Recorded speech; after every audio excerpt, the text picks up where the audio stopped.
Thanks for joining us. Welcome to Live Free, Ride Free. I'm your host, Rupert Isaacson, New York Times bestselling author of The Horse Boy and The Long Ride Home. Before I jump in with today's guest, I want to say a huge thank you to you, our audience, for helping to make this happen. I have a request. If you like what we do here, please give it a thumbs up, like, subscribe, tell a friend. It really, really helps us to make the progress. To find out about our certification courses, online video libraries, books, and other courses, please go to rupertisaacson.com. So now let's jump in. Welcome back. I've got Laura Chesterfield. Laura Chesterfield knows about a sense of place. She knows about story and how to connect with story, and why she is so bound up with this idea of place and home is because she has spent the last 10 years working for and subsequently running the Lost Gardens of Heligan. And for those of you who know what they are, you'll go, ah, immediately.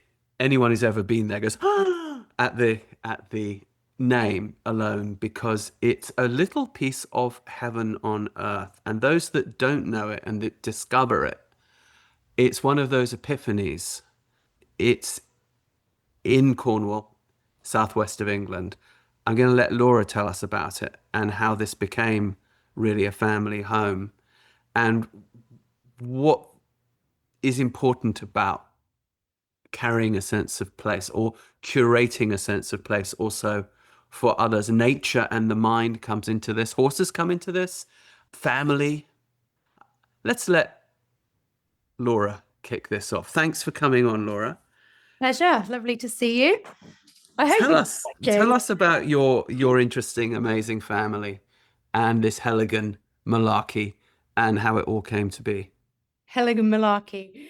Gosh, it's such a long story. I'm going to try and not cut it short, but sort of condense it, I suppose, because there's such a long history of Heligan and a long history for my family and then a different history for myself. But the Lost Gardens of Heligan, as you've introduced, it's just a stunning garden in Cornwall, down on the coast of Mevagissey, which is a seaside fishing harbour town. And it basically fell to sleep. It was lost after the war. The gardeners went off to war and they didn't return. And it fell to sleep exactly as it was, and when it was first come across and rediscovered, if that's the right word, the tools were all still exactly where they were left, and the gardens were just completely overgrown. And there was a real feeling of, gosh, what happened in that moment? What was going on before that moment? And real intrigue, a real sense of loss, a real sense of it having been an important place for people and very much alive, and then suddenly that being concealed and ready for people to bring back to life. And so my father was part of the small group of people who sort of happened to come across it with the landowner who had just inherited it from the Tremaine estate. And he didn't really know what he was inheriting. And he happened to meet my dad one day because my dad was actually looking for land to turn into a rare breeds farm park. And we were obsessed with pigs. We moved from London to Cornwall. Our family were obsessed with pigs and rare breed animals. And my dad suddenly said, hurrah, let's open a rare breeds farm and get everybody wild about animals. And met John Willis, who'd inherited this land, who then happened to say, oh, I've inherited a space. Would you like to come and have a look? I don't think it's suitable as a rare breeds farm park, but, really exciting to go and have a look. And really the rest is history. They came across underneath, my memory as a child is of these brambles being, 10 foot high, and it being just this sort of jungle of possible adventure and curiosity. And they went into the gardens and started sort of uncovering the buildings, the working buildings, and came across one particular room that's called the Thunderbox Room, which you can imagine what went on in there, the toilet. And on the wall of the Thunderbox Room, they came across the signatures and dates of the gardeners, and they'd signed on that wall the day before they went off to fight in the First World War. And it was such a moving thing for that group of people to come across, to realize that, that story of the gardens had sort of ended or gone to sleep at such a prominent historical moment that carries so much, yeah, pain and history and all sorts of things, was just so moving. And so the gardens were then restored in the name of those lost gardeners, and always have been, and still now, 35 years later, those gardens very much the respect for the gardeners that were there before, their skills, their dedication, their expertise in their gardening and their food production, and their knowledge actually of just the natural world and science and our place in the natural world, and how we fit as humans amongst it, inspires to this day kind of what goes on at Heligan.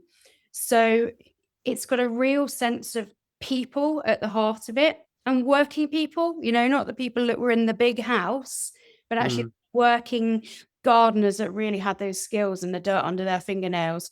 And so the restoration began. It was like a bunch of kids, even though they were adults. Everyone felt like they'd stepped into the pages of the secret garden, and what's around this next wall, and what's through this next door, and what are we going to all find together? And it was very much, a group of people doing that together on this curious adventure and learning as they went. And that was 35 years ago.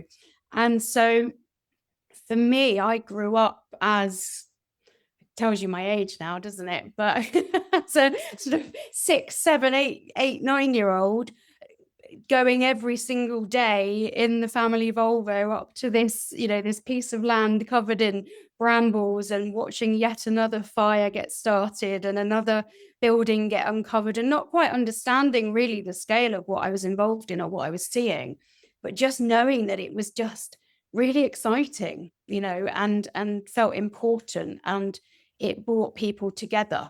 And I think that's the thing that has stayed with me the whole time, is that it's about what people can actually do together when it's about something important and something fun.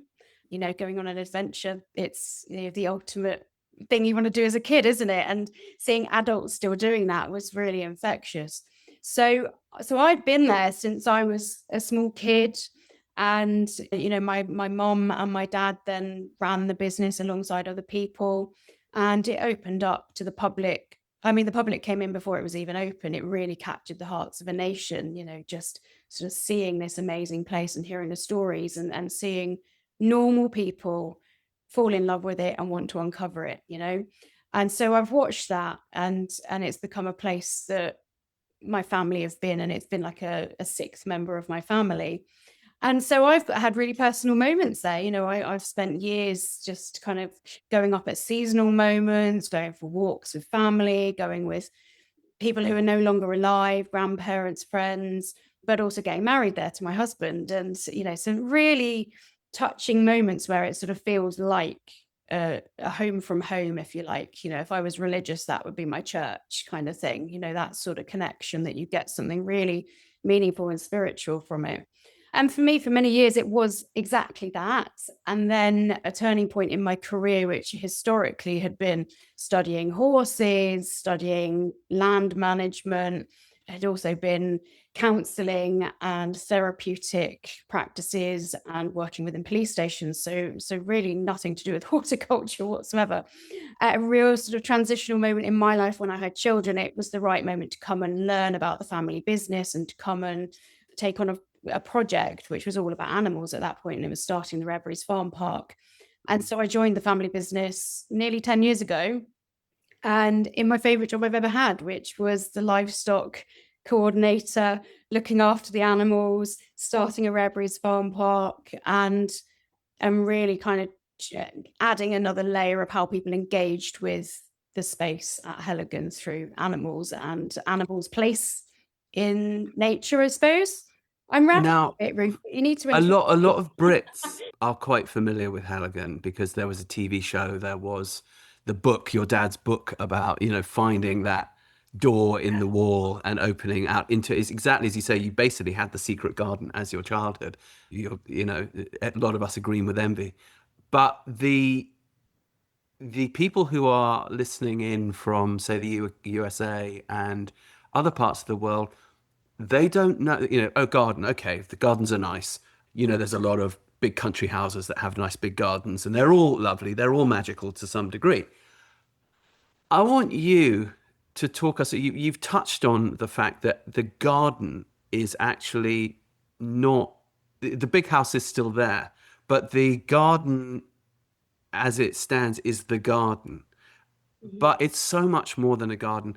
I want you to paint the picture for us. Take us on a tour through the Lost Gardens of Heligan, just so that those people who are not familiar with it can really taste this magic, because this is, and those people, by the way, who don't know Cornwall, Cornwall is one of the magic places of the world. It's the Celtic fringe.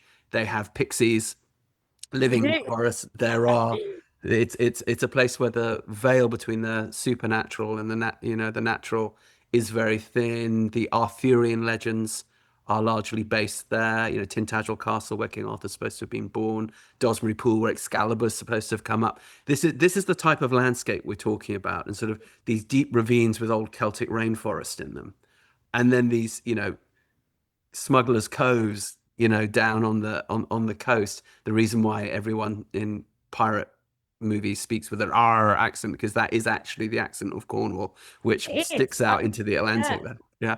Putting on a voice today. Yeah. So take us in, because there's a lot more I want to ask you, but guide us now, okay? Hmm. The listener has arrived at Halligan. Take Yeah. us through. Okay. So you've really, this is quite a task, isn't it? It is. To compete with actually being present in the space. Just do it free flow. Free flow. So, I mean, I think with Heligan, it's, you're absolutely right. There's hundreds of gardens and they're all beautiful. And I think what is really special at Heligan, there's a number of things, but we're not the best at anything. But we have so many ingredients. The variety is like we're this very special place on earth where you have woodlands, you have meadows, you have water, you have walled productive gardens, you have a jungle, you have all these different ingredients. You have an Italian garden, you have a flower garden, you have a scented garden, you have rockeries, you have farmland, and actually all these different habitats in one place, and all these different also incredible plantings, the great plant hunters bringing back some incredible species, is it's just the diversity of it feels joyful and optimistic. I think that's how it feels for me, is to be able to see all those things at once, rather than some locations you might go to and they do one thing brilliantly, or they have two different sort of habitats. Having all of it in one place is really, really special. And I think also with Heligan, we're not a museum. So I've already talked a little bit about the history of the place. So some people might be thinking, oh, it's another sort of historical place. And it's not, it's alive. It's absolutely alive. We're a working estate. So we have all of the livestock there. They are managing the land. They have a job. There's no field ornaments. They are absolutely managing our landscape, and they're doing that regeneratively, and they're doing that in harmony with nature. We have productive walled gardens growing every month of the year, food that is then given, fed to our visitors in our kitchen, and actually showing those skills of 365 growing, especially in the seasons that we get in Cornwall, which, my God, is a challenge. I mean, the gardeners we have are magicians. I mean, I call it magic, to actually know those skills of how to work with nature, how to work with the science of nature, as well as kind of, everything nature throws at us, is magic. And it is a dying knowledge set, actually, that we have today. And I think part of the magic of people coming around is seeing that still exists, that it's still cherished, it's still put on a pedestal, it's still something that we champion really actively, that we should all know where our food comes from. We should all care about where our food comes from. And we should all have some knowledge that it's not just delivered on a shelf in Tesco's, and actually to come and be on a working estate and seeing it happening around you. We don't, they don't change what we do every day for the visitor. The visitor has to kind of sometimes, where are the cows? Well, they're grazing over there. You're going to have to walk further to see them. They're not put on show just for the people coming to visit. And I think it's the magic of seeing a space that is alive actively with so many different habitats is very magical. But it's not just the beauty of it. It is that, we've talked a little bit about the loss and the landscape, but actually having these layers on the space, people feel it, and they talk about Heligan being a healing place all the time. And it's actually an anagram of the word healing, which we've always sort of felt very apt, because so many people come to Heligan experiencing loss, experiencing pain, experiencing bereavement and difficulty. And there is just a real feeling of the place having a history behind it of sharedness, I guess, of humanness, and being a space that is open for people to feel and be in whatever emotional state they want to be in. So the landscape is really healing because we kind of celebrate the fact that it's, there's loss, there's abandonment, but there's restoration, there's human hands, and this huge sense of time.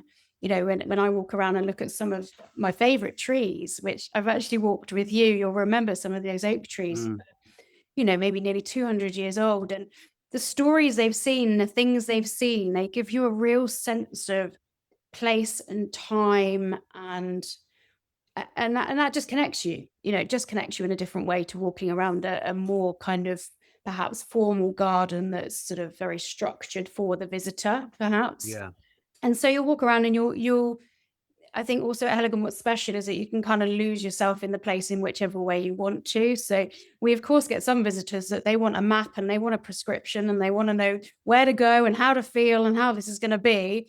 But for us, we're like, go and lose yourself, go and switch off from the outside world, go and just find your experience, and there's certain parts of that are absolutely curated, but in a way for people to experience it in the way that they need on any given day, whether they're in a large group or on their own. I think there is a story that needs to be told, Mm. which is sort of how this has evolved. You mentioned the jungle, and you Yeah. mentioned the plant hunters, and you mentioned that feeling of being lost and timeless.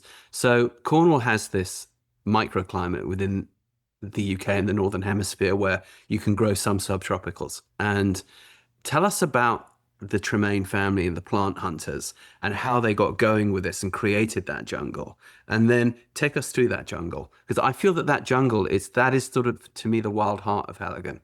Do you know what I mean? There's something, it's like you go in there and you rewild, you reset. So tell us about the Tremaine family. Why did they create this jungle? What were the plant hunters? And then bring us up to the present day.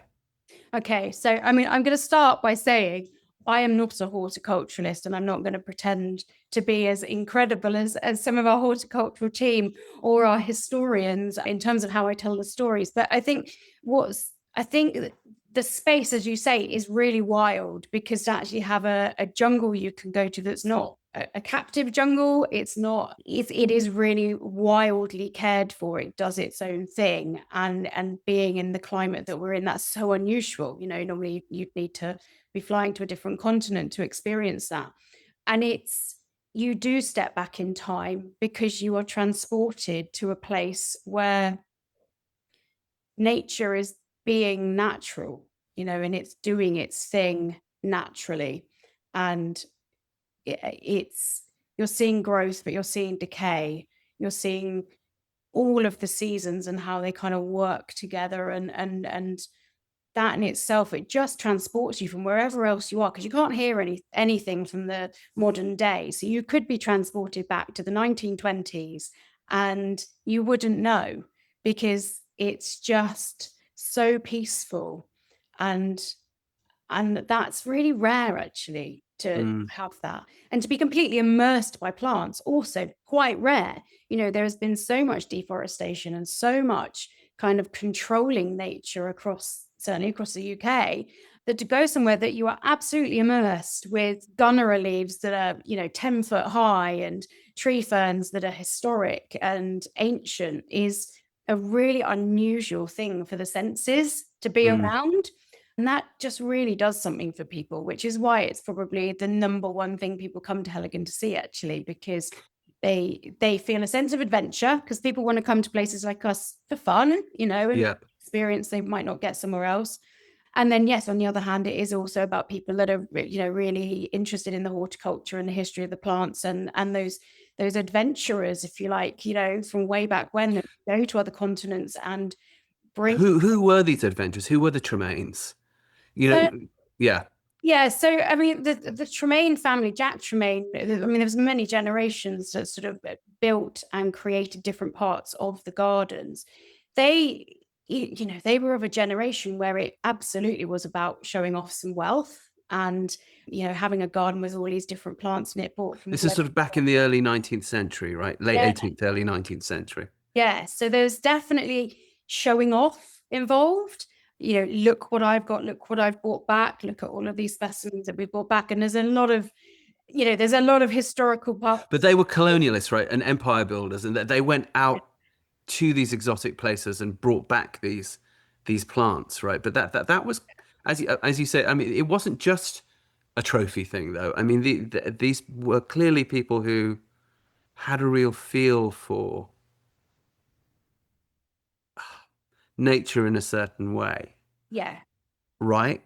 Yeah. I think, today isn't about going down the political side of, of what was happening at that time and in those days. But they certainly were in tune with nature, of recreation attached to nature, and that actually their enjoyment in a day, what they would do for fun would be to immerse themselves in these spaces, to take friends, guests into these spaces. They would have ornamental dwelling gardens that they built for spending time in, and how Yeah, they built these gardens. There was definitely, obviously, the operational parts that were about providing food, but there was definitely the recreation, the beauty, the being mm, amongst nature, which they very much understood and did at scale, and did in a way that was to bring species back that many other areas maybe wouldn't have brought back, but that also our habitat being so close to the sea, that some of those water right. And it's really quite good. rare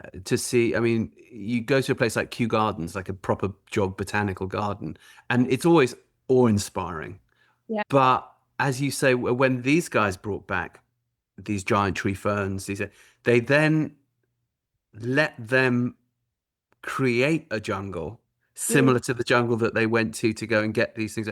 That I think was almost unheard of at that time. Normally people formalized it, you'd say, here is the tree fern, here is the thing. But to plant them in the way that down the ravine. So for listeners and viewers, you've got to imagine that you enter this ravine and it's suddenly like you're in South America or New yeah. Zealand or these giant galleries of tree ferns Yeah. that absorb sound. Mm, And I think that's one of the things that creates that feeling of timelessness. Yeah. yeah, absolutely. What was it about these people, do you think, that made them so unusual that they would kind of create a rewilded place like that, not a formalized place? It's unusual. It is unusual. It is unusual. And I mean, there's probably many reasons for it, but I think it was like a hobby. It was Mm, the going on the adventures, the bringing the prize back, the seeing, and obviously enjoying being in nature and feeling the good of that, which has been lost since then a little bit, in more modern generations. As we know, people are losing that connection to nature, then people are not as aware of it. And actually, I think that they were, mm, and there wasn't all the modern day things that we have right now, that get in the way of that. Nature was very present and people were very dependent upon it. yeah. And they had the money, they had the wealth, they had the connections to enable that, and a very special climate down in Cornwall. I mean, the Cornish gardens are famous and they are unique, not just Heligan, but other Cornish gardens as Mm, well. The climate being so close to the sea, the gardens here are very different to what you would see nearer London or further mm. north in the UK, because of the specimens that do well here, for sure. Yeah, it's it. it's also not just a garden where you look at plants, woodland, or these also these giant cathedral-like rhododendrons that you can go climb around. It is extraordinary. But there's also a lot of art. Tell us about the art, the Mud Maid, the giant, this stuff. Talk us through, because it's a real place of the imagination, I feel. Mm. Yeah, definitely, definitely. I mean, the sculptures really capture people's imaginations, and we've just opened the fourth sculpture by the same local Cornish artist Sue and her brother Pete Hill, who created four very different sculptures at Heligan that are all inspired by different elements of folklore and nature, and playing, very playful, and it's a really beautiful side of the space, that encouragement to be silly and to be creative and to allow those parts of yourself to come to life and to be accessed and to tell stories and make things up. And I think the sculptures do exactly that. They encourage families regularly to sit there and talk about, the Mud Maid in particular, what. Can you describe the Mud Maid for us? Yeah, no, I mean, she's such an iconic sculpture. She's a sleeping maiden made from moss. And you find her in our woodland walks of lying on her side, peacefully asleep. She's dreaming, and she's called the Mud Maid. And she's just magical. She's so beautifully created that she's part of the landscape. So she really feels very natural. There's a real spirit about her, a real energy of, some people think of her as being like Mother Nature. Some people, she's a character in a different way that's about stories. For some people, it's about nighttime and what happens after dark. And she just captures everyone's imagination. I mean, people go straight there, and you hear people of all generations telling each other their stories of what, whether it's about what she's dreaming about or who she's friends with at night when we all go home, and she just captures the spirit of the place. I think that playful side and that folklore side, which, as you touched on, is ever present in different ways. So you have the Mud Maid. You also have the giant's head, which was made out of the stump of a tree that fell many years ago, back in the 90s. And it's this sort of giant peeping out of the soil, and it's just his head and face and all his grasses creating this really funky hairdo, big eyes and a huge nose. And in the years since he was born as such, he's got older and he's got more and more facial hair and more facial crevices. And he's very much alive, and part of nature. And I think that's, again, what these sculptures kind of get you to think about, is people being part of nature being part of people, and actually that sort of working together and not separate from one another is probably the deeper side of it.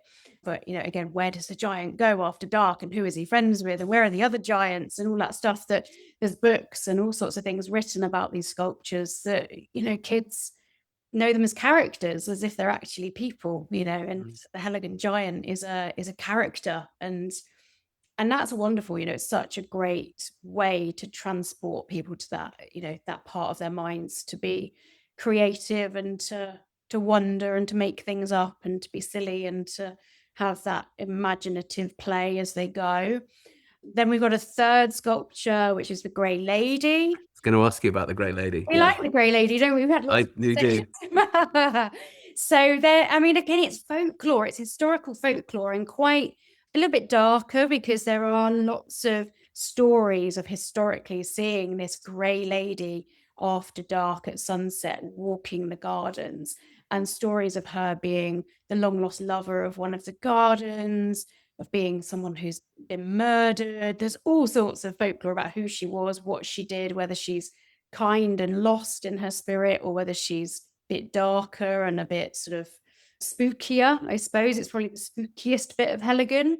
But again, it's that imaginative, that she represents people and history and stories, and how stories evolve, and how, and what we tell ourselves over the years, and how that, Chinese whispers, if you like, of this, just stories that have captured people.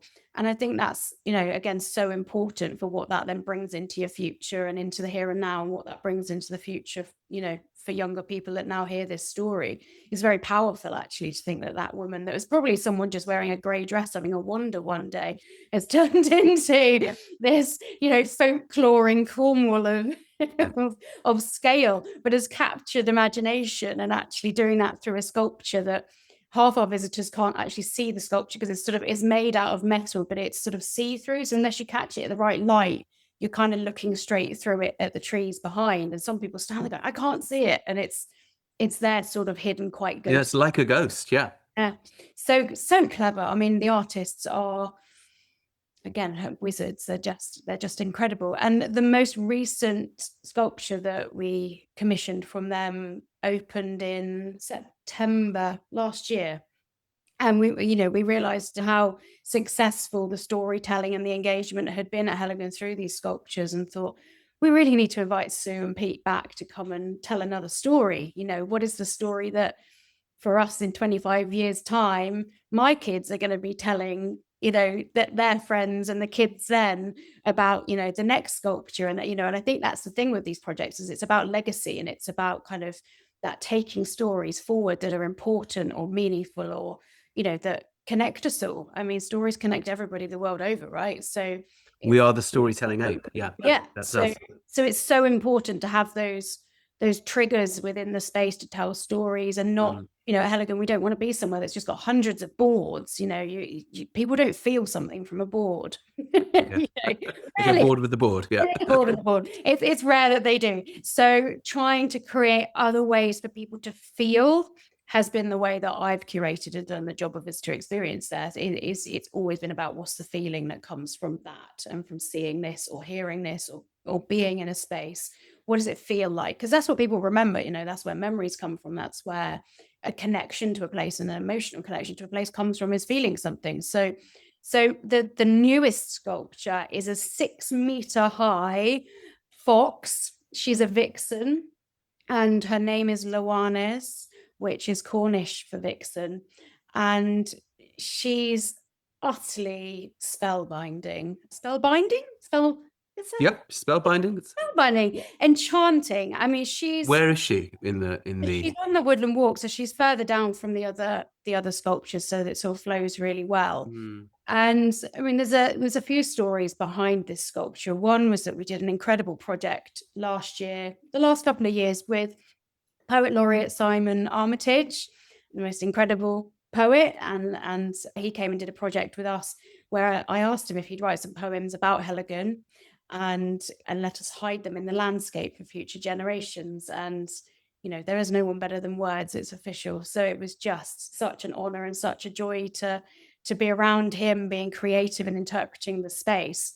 And we left it quite free in terms of a brief for him, because we just wanted him to do his thing, and actually letting people feel the space and interpret it in their own way is really important. And so Simon came and spent 2 days with our team, and met all the team, and went to all the different habitats, and went away and wrote poems. And we were nervous, like, what's he going to come back and say? What thing is he going to pick up on? And where's this going to go? It was really sort of exciting. And he wrote to me, and he said, Laura, I feel like it is a safe home for so many creatures, for so many secret inhabitants within the wildlife world that we don't see, but that actually Heligan makes it a home, not just for humans, but for so many species. And that in itself, to have that feedback, that that's what someone gets from a place, is amazing and really moving. That was kind of what he felt about the place, was that it was enabling life to live naturally. Well, Heligan is kind of poetry in form. Yeah. Do you know what I mean? The landscape and the interplay between the landscapes, and then the human relationships with those landscapes. Yeah. The whole thing is poetic. And of course, while you're talking, I just Googling quickly. I'm like, Simon Armitage poem Heligan, and I've got one. So I was going to ask if you got one, but I saw you were sitting there, so I thought maybe she hasn't actually got it to hand. So I'm going to read it. Shall I read it? Which one have you got? Hive. You've got Hive, yeah. So I mean, the poems, he wrote 16 for us and some haikus, and then he loved it so much he asked if he could release it as a collection of poems as a book, and the collection is called Dwell, Yep. which is such a great word. It's just like Dwell. and it's magical. So the book was released. It's a Sunday Times bestseller. It's stunning, and everybody has a different favorite, and it's all about the creatures that dwell at Heligan and some magical kind of creative interpretations of. Have you got the book to hand?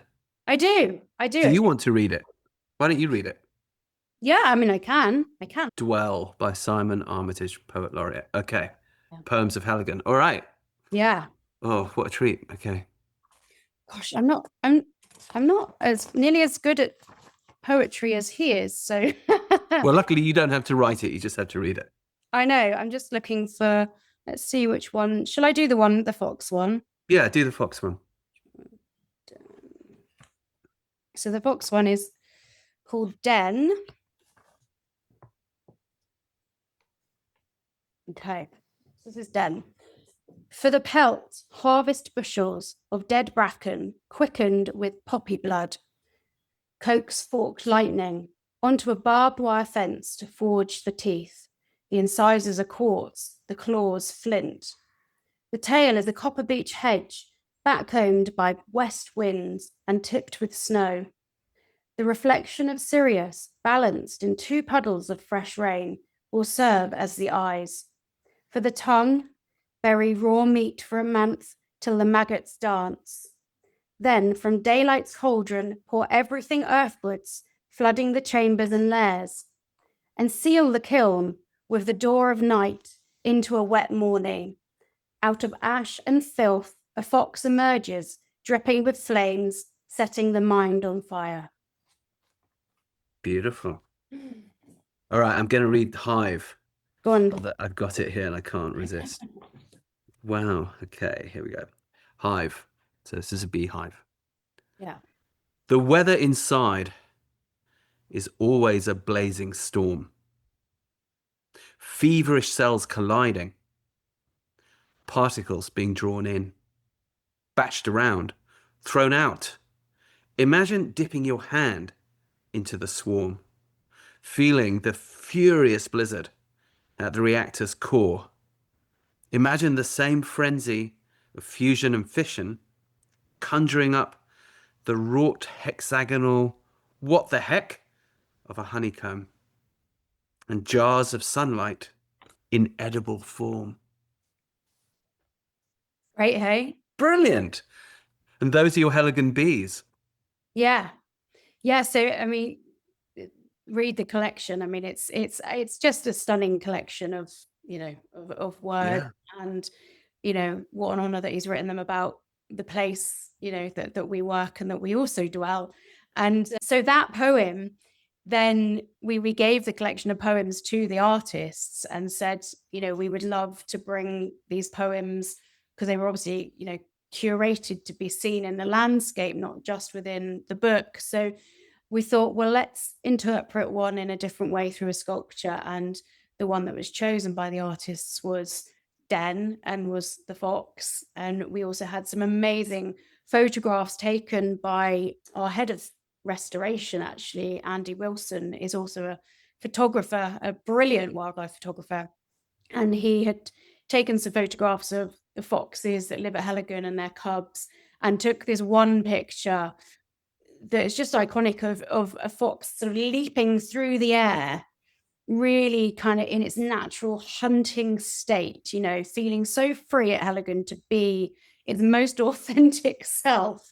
They are not cute creatures that are all cuddly and, need a cuddle. They are fierce hunters, in the landscape. And this picture really encaptured that. So the artists were inspired both by Simon's words and Andy's photography, and created this sculpture, which, as I say, is 6 meters high. We went big, we went all in, and I hope your listeners will either visit but Google Luanes and see an image. And it's not you can't really describe how she makes you feel because she's so big. You feel like the prey when you're there. You are underneath her and you're tiny, and you really feel that power of a powerful wild animal. And for us at Heligan, that, you know, that was about, again, same as all of the sculptures, telling a story and people being able to just see the piece of art and, you know, making up their own story with their families and, you know, pretending to be eaten alive and taking their photographs. But it also, you know, for us was absolutely signifying our intention as a business to say, we are here as a safe space for animals, for wildlife, for people, you know, and that we are celebrating the natural world at scale. I'm looking at some photos of her now, Loanis.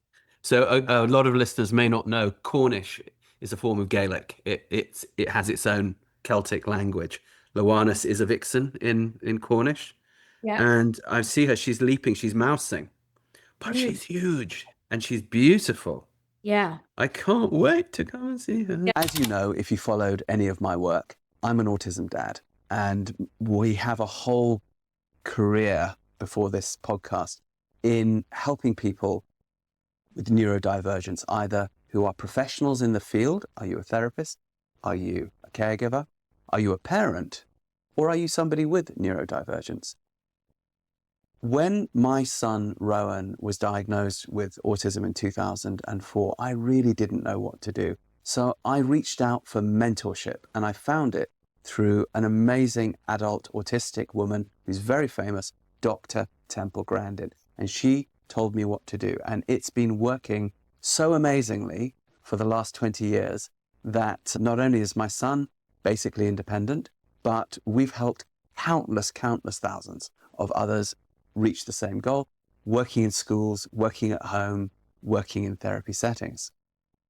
If you would like to learn this cutting edge neuroscience-backed approach, it's called Movement Method. You can learn it online. You can learn it very, very simply. It's almost laughably simple. The important thing is to begin. Let yourself be mentored as I was by Dr. Grandin and see what results can follow. Go to this website, newtrailslearning.com. Sign up as a gold member. Take the online Movement Method course. It's in 40 countries. Let us know how it goes for you. We really want to know. We really want to help people like me, people like you out there live their best life, to live free, ride free, see what happens. Yeah. So the other part of Nuanis was that we had one of our historic rhododendrons fell in a storm a year ago now, at the top pond of the jungle. And it fell, and it was like a moment of mourning, you know, this tree with all its history. And I remember gathering around the tree with Alistair Moore, who was our head of gardens at the time, you know, and we both sort of felt like sobbing, you know. It was like all that history of where that tree had come from and the things it had seen over the years. And it was, you know, it's fallen by nature really naturally, but we felt a real loss of it. And that was at the start of this project of Loanes. And the artists were just amazing. They said, let's restore her. Let's restore the tree and turn her into something else. And so the entire sculpture is encased and crafted. Every last bit has been handcrafted by them from the rhododendron tree. So it's kind of come back to life. So it's actually a 200-year-old fox because the wood is got all that history, but that it also just leads to how special it is, you know, that there's that history in the material that's been used. And you know, really, again, yeah, it's nature and the mind. It's the interaction of the human with the landscape on every level. yeah, Aesthetic, natural, edible, healing. Yeah, I think maybe Heligan is one of those places that reminds us what our species actually is. yeah, Because, you know, I think most of us spend a lot of our lives in a quiet state of stress, not knowing we're in a quiet state of stress because we're just not in the habitat that our species is supposed to be in, right? yeah, And a lot of us now need that, you know, total wilderness is beautiful, but it also, if you don't know how to be in it, it'll kill you.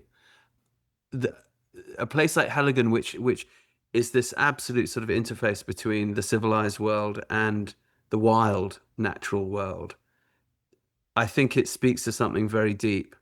You know, and then you go from that woodland walk and the Grey Lady as well, and you see that meadow where you sometimes have your pigs, and beyond that meadow you see the cliffs and the ocean and the sea, and Mhm. then you go down into that ravine, which is the jungle, and you're in that cathedral of tree ferns, and you go across this swinging rope bridge, which is so amazing, and you could go in all these different directions, and there are also these giant oak trees as well, sort of. And then when you come out on the other side, and then you ascend that ravine and you come back out into that meadow, that big meadow, you've then got Buckingham Palace. Yeah, Tell us about Buckingham Palace. Buckingham Palace. The, there's actually Simon wrote a poem about the Buckingham Did Palace he? as well. I think I'm not sure it's my favorite. My favorite changes all the time, but it was the one that I laughed out loud every time I read it, because Buckingham Palace is a project that I started with a member of the team, a guy called Sam, and I think he wanted to kill me by the end of it, because I wanted to build an insect hotel that people could sort of engage with, and that was in a location that was accessible to everybody. But again, I wanted to do it at scale. I wanted to make it impressive. I wanted to make it, we're a visitor destination at the end of the day. So, you want to do it where there's lots of stories that are going to be presented for years to come. So let's make it big. And we looked at the world record and we went, okay, we'll aim for that. We actually ended up doubling the world record because, why not? And so it is the largest insect hotel in the world. And it's a beautiful thing because it has been designed so beautifully and so naturally by the team at Heligan. And as with most of the things we do at Heligan, our team do it themselves and are absolutely brilliant. Whether it's a play area or the Bug Palace, it's our team that get their hands dirty and create it. And so this bug hotel is absolutely enormous, but the species that have come to live in it are astounding. I mean, we have had real specialists come and be so generous with their time and sort of exploring the hotel for species, some of which you can't see with the naked eye. But we've had one specialist who is a beetle fanatic, and this guy called Jerry Lee has come in and basically gone the whole way around this hotel looking for beetles, and he's found species that have never been discovered in the UK before. He's found species that he thought were extinct in this hotel. We've had types of fungi grow that are incredibly rare, like the lion's mane. We had that suddenly. Yeah, I got really excited about that one. Yeah, it suddenly grew, and then it grew a friend, and then it grew another friend. And we actually, it was a very funny story of actually having to get a gabion that looks a bit like a cage and kind of place it over the top of this lion's mane that had grown, because we were so worried people were going to steal it, but also Yes. quite hallucinogenic properties and quite sought after and also incredibly rare. And it was the first time I think that a fungi has been on BBC World News, at 7 o'clock in the morning, because it was just such a story of it being put in this cage in captivity to protect it. But we've got lots of stories like that from the Bug Hotel, where I think creating something so large and also filling a lot of it was built using gabions, filling it with wood from so many different areas, straw, leaves, all sorts of things, has just brought all of these different characters and different inhabitants. And it's sort of part of what we try and do at Heligan is make that hidden world visible, but in a way that protects it still. So trying to find ways where you can tell those stories through different ways, but still protect the habitat, because we don't want people to go and look for the foxes that live at Heligan, because, you get 300,000 people traipsing through the woodland. It's not a safe habitat for them. So it's that real balance of like how to let people get close and engage, but still, protect that space so that it prolongs and remains. So Buckingham Palace does that because we can keep it shut a lot of the time, but we get amazing photographs. And you say there was a poem written about it. Yeah, so one of Simon's poems. Is it there in Dwell? It is, yeah. Read it to us. Oh my gosh. I mean, This one needs someone really good with voices, because it's basically like a trip. Imagine I'm your kid and you're reading to me at night. Oh gosh. I should have known that this conversation was going to be like this. Insect Hotel, right? Okay. Slow down so we can hear it. Okay. It's quite long, actually, this one. This is good. It's written brilliantly, a bit like a TripAdvisor review by all of the insects that have stayed at Buckingham Palace Hotel. Okay. We were somewhat distressed by the cockroaches in our bedroom until we remembered we are cockroaches and felt very at home. Sketchy phone signal and rubbish Wi-Fi. I'm all for being green and environmentally righteous, etc., but not if it means living in the dark ages. Stopped here overnight on the way to a decaying oak a couple of miles away and ended up hibernating for the whole winter. Would defo recommend Dreamland. Thin walls, earwigs next door, felt very overheard. Dark and dingy. Had to ask a glowworm to show me the way to my room. Just checking out when... Whoa, Natterjack Toad, incoming, Natterjack Toad. Swoon, absolute gentleman, got a selfie, can die happy now. Room too small, but great buffet breakfast. Fresh baby woodlice, the best I've tasted. Life doesn't work. Got stuck behind an old snail on the stairs. I was like, get a wriggle on, Grandad. Call me snailist, but why stay at a hotel when you've got your own house on your back, right? A little bit off the beaten track, but decent, nice life. Creepy. Lousy. As a dormouse, I was slightly surprised to be sharing a room with a hedgehog. Thought he might be a bit of a prickly character. Laugh out loud, winking face emoji. But we rubbed along. Ouch, laugh out loud, winking face emoji. Very well, and have kept in touch. Ouch again, laugh out loud, winking face emoji. Ever since, smiley face emoji.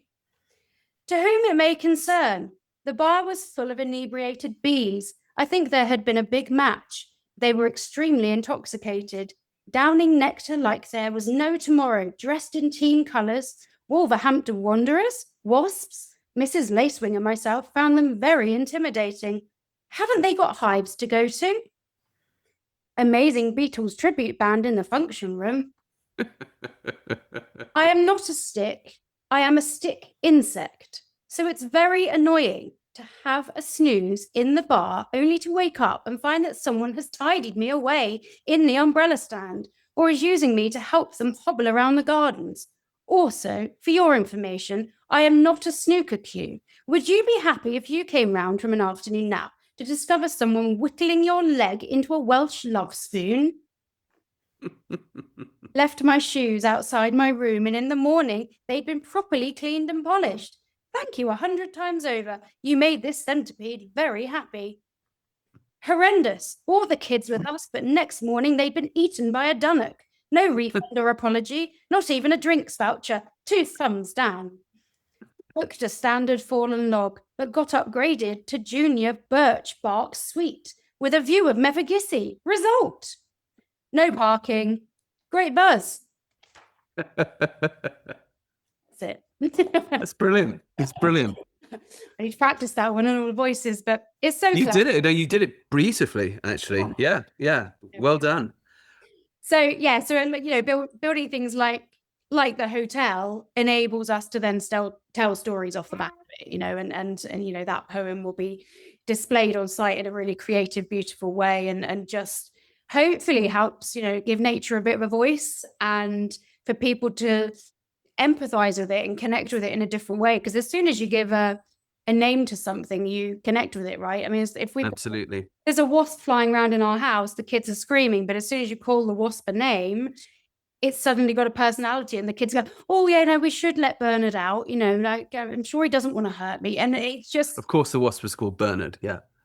yeah, it's an all wasp. Is that what you An call all the wasp, wasp? Bernard. Yeah. All wasp. So Bernard the wasp is suddenly not so scary when he's Bernard the wasp and not just the wasp, you know, that wants to hurt you. So trying to tell stories where people feel something, where people connect in a different way is kind of, it's super fun and hopefully helps.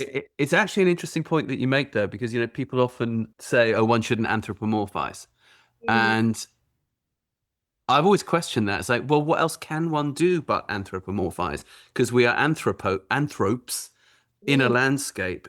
I should imagine that my horses equitrope me, and my dog probably canotropes me, or whatever. You know, they have to, they Yeah. would have to interpret me right through the Yeah. lens of that. They would have to project.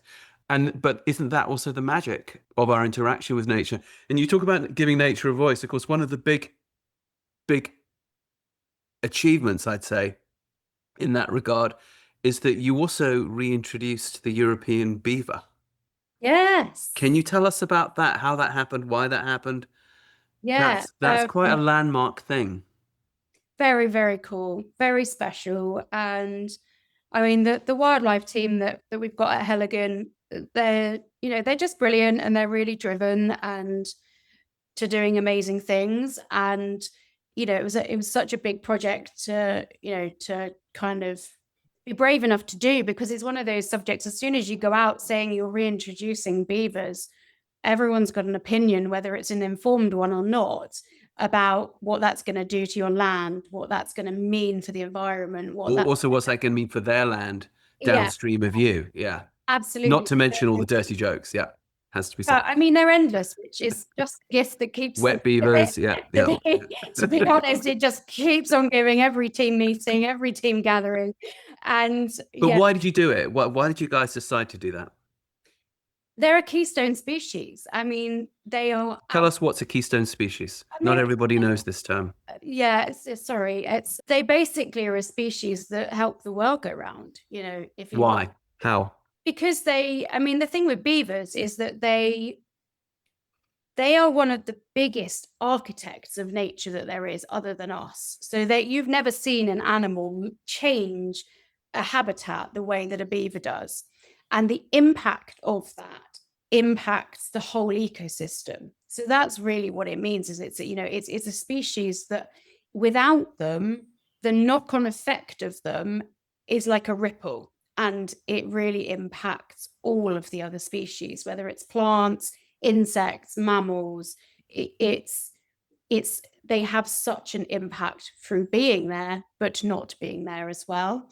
And I think that, you know, they became less and less common. Not it wasn't that unrecent, you know, it's been quite a recent thing that they started disappearing from the landscapes, and landscapes kept, you know, have changed ever since. But when you reintroduce one, for us, reintroducing them at Heligan onto our waterways and within a habitat within the woodlands, the transformation of that space has been unbelievable, you know, and we didn't What know. have you seen?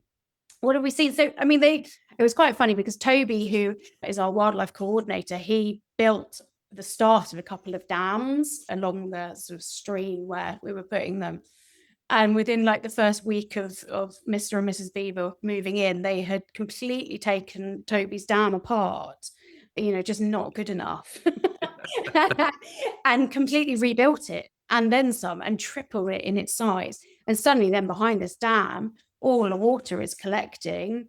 And then in that water, because it's collecting, you're then seeing all these shoots coming up at the edge of what is now, you know, it's not a lake, it's definitely not a lake, but it is a huge, huge water course. And then, you know, that the knock-on effect of that, of having these species growing, is that then there's more bugs that are coming in, and then they're feeding all of the bats and the owls and the rest of the ecosystem. And you're suddenly just seeing this landscape that didn't have much biodiversity becoming a home for so many creatures, where they all had, you know, something to eat and could live there, basically. So you're restoring habitat. And so beavers as a keystone species are really, you know, can be responsible for incredible habitat restoration. And No, that's for sure. But given that they became extinct in the UK in the 16th century, it's 500 years ago. And some people would probably say, well, we've been managing without them. mm, Why do we need to bring them back now? You know, some people might say, okay, it's the whimsical thing, or it's restoring, you know, nature as it was, it's rewilding. But why do we need beavers in this day? Everyone needs a beaver. But why? It's funny, we said the architect of nature. It's like, well, Sellotape's came to mind there. But Yeah. seriously though, when you had to play devil's advocate, why, given that they've been gone for 500 years and life has gone on, Yeah. what specific value at this juncture do they bring? Well, I think you have to see it to really understand it. That's one of the things I think people need to engage with it and see the change in action that they bring. But I think, looking right now at Cornwall, the flooding, Yeah. climate change, Yep. it's happened. It's happening. It's continuing to happen. We are all seeing the impact of that. Absolutely. I'm sitting here and we are experiencing biblical cataclysmic floods. Yeah. Yeah. And that is because, habitats are falling apart, structures, roots, spaces in the natural world are not as they should be to cope with the level of water that we're having, for an example. So with beavers, they're creating these dams. They are responsible for stopping flooding in certain places. They help to collect water that then when you get the extra dry season, that water is in place and is making that space where that water is more hydrated. It just has that knock-on effect. So it's, plus then you've got all these other creatures, all these pollinators, they're helping to grow the food, that like the whole ecological system is all interlinked. This isn't made up bullshit that people just Absolutely. like it's just absolutely real. Like it's just real. Like everything has to work in harmony together. And well, it is really interesting that recently, I think you guys were real pioneers with this, because I think a couple of years after you did it, and there were various other reintroductions around the UK. The Greater London Council, GLC, is it still called the GLC? I think it is, has introduced them into the Lee Valley, which is one of the main watersheds down into London to control flooding in London. And then there was recently a big flood containment project in the Czech Republic that funding had been stalled and bureaucrat and red tape, and then they suddenly realized they didn't have to do it because the beavers had done it, and the beavers had done it for free. So so when you say keystone species, I think that people sort of do need to understand, but it's really interesting though that you guys as a garden, some people say, well, are you an ornamental garden, or are you a sculpture garden? Are you the jungle, or are you these wild species of insects and beavers and things? As you say, you're all of it. And then you come out of that woodland area, that beautiful old ancient woodland that you've got there, and then you're into that rare breeds farm that you'll have. Tell us about that. Like, and why did your dad get into rare breeds? Because he was a record producer. He was a music producer. He was leading a very different life in London. How does he get out of that and into nature and wine? And how was that for you as a kid too? Because you must have had this sort of early London thing. And I also grew up partly in central London and hated it, frankly, because kids need nature like they need oxygen. So how is it for you to escape that, and the transformation you must have seen your family and your dad make, from that one life to another life, and now these rare breeds? Just talk us through that evolution a little bit. Okay, so my dad's had many hats in his life. I think, he's one of those guys that he's curious about everything. He wants to meet everyone. He wants to learn about everything. He's got that childish kind of curiosity, I think.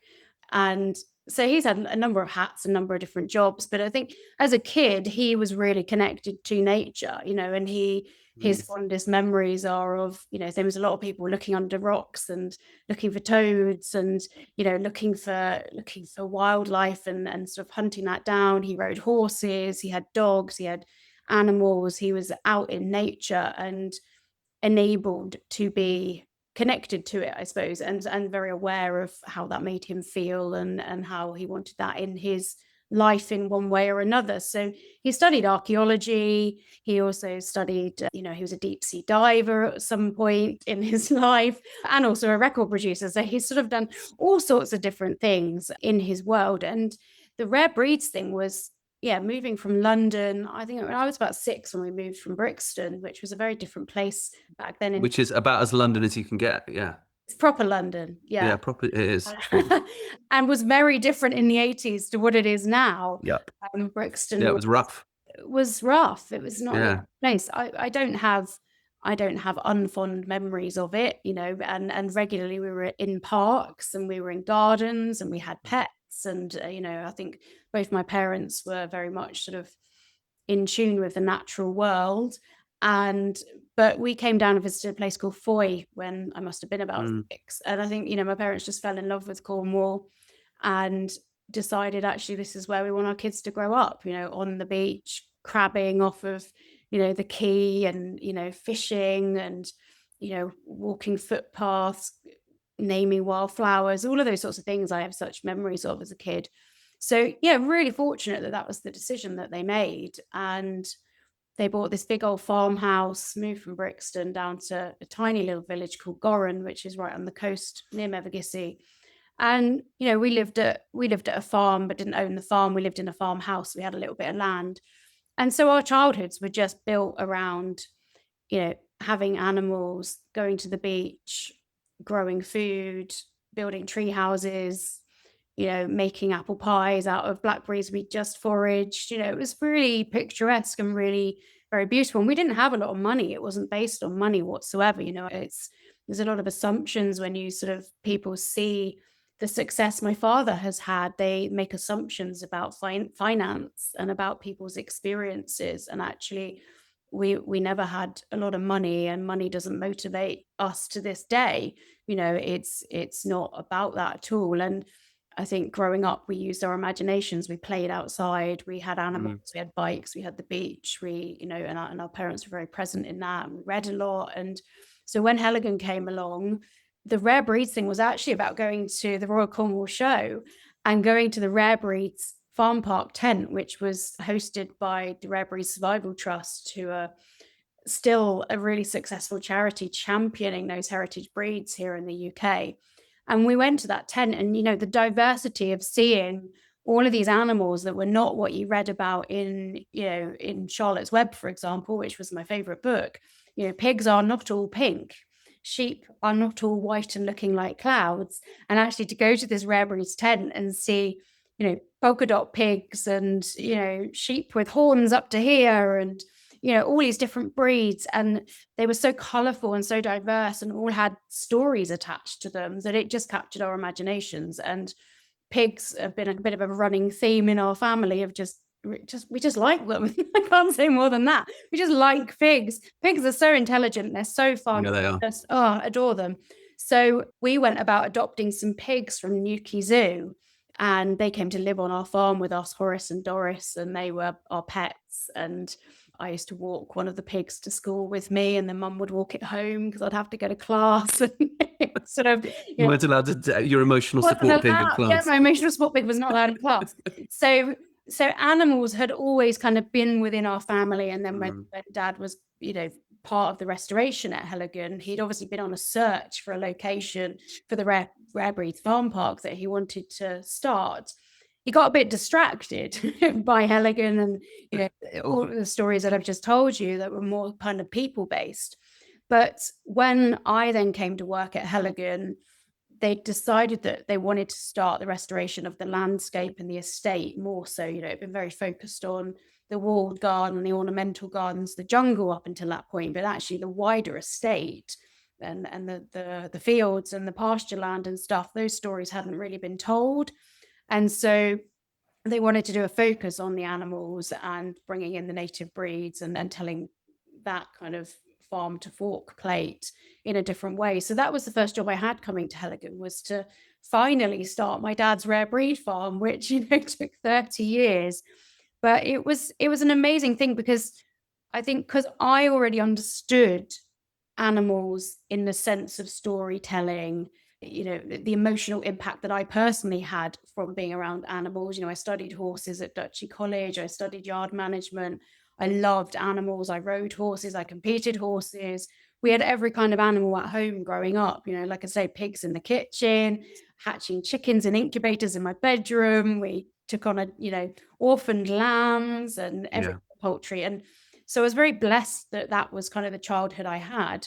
I felt very connected to animals. So I realized when I was then in a professional sense that actually so many people, it's not just kids, do not have that connection with animals, maybe because they don't have the opportunity to. Not everyone grows up on a farm. And if you, especially on holiday in Cornwall, maybe have come from London or wherever else, you don't see sheep and pigs every day, and you don't have that understanding or that empathy, or so it's another world, isn't it? So having the Rareberries Farm Park had a number of layers attached to it, I suppose, is how I see it. So you've got the basic layer of engagement with cute animals, which absolutely works for people on a real basic level of seeing baby animals running around.